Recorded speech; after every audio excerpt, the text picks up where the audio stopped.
পার্বত্য চট্টগ্রামের যে পরিস্থিতিটা ওটা এখন আপাতত ভালো। পার্বত্য চট্টগ্রাম দেখুন শান্তি চুক্তি হওয়ার পর একটা ইসে যেমন ইউপিডিএফ তারা কিন্তু হাতিয়ার সারেন্ডার করে নাই। ইউপিডিএফ জেএসের তাদের ভিতরে একটা ইন্টারনাল ঝামেলা আছে।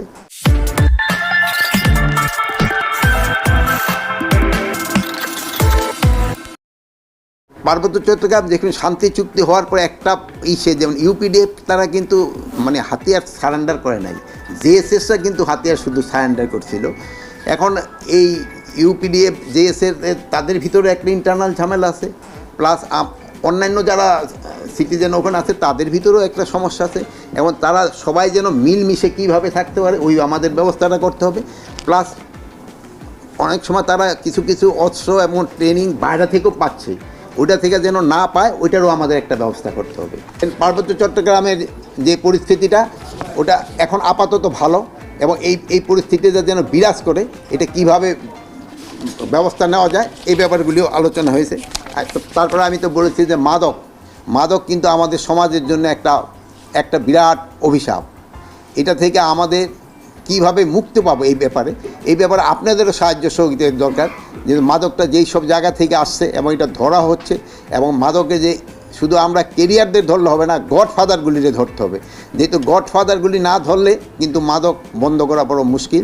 এবং অনেক সময় দেখা যায় যে গডফাদার ধরা পড়লেও খুব তাড়াতাড়ি যারা জামিন পেয়ে যায়, এমন যেন তারা বিচারে আওতায় আসে এবং একজন একটা ভালো ধরনের পানিশমেন্ট হয়। আইন শৃঙ্খলা পরিস্থিতি আপনারা জানেন, আইন শৃঙ্খলা উন্নতি হওয়ার আরও অনেক রয়ে গেছে। যেহেতু আমাদের আইন শৃঙ্খলা পরিস্থিতিতে খুব ভালো আমি বলবো না, বাট স্যাটিসফ্যাক্টরি আমি বলবো।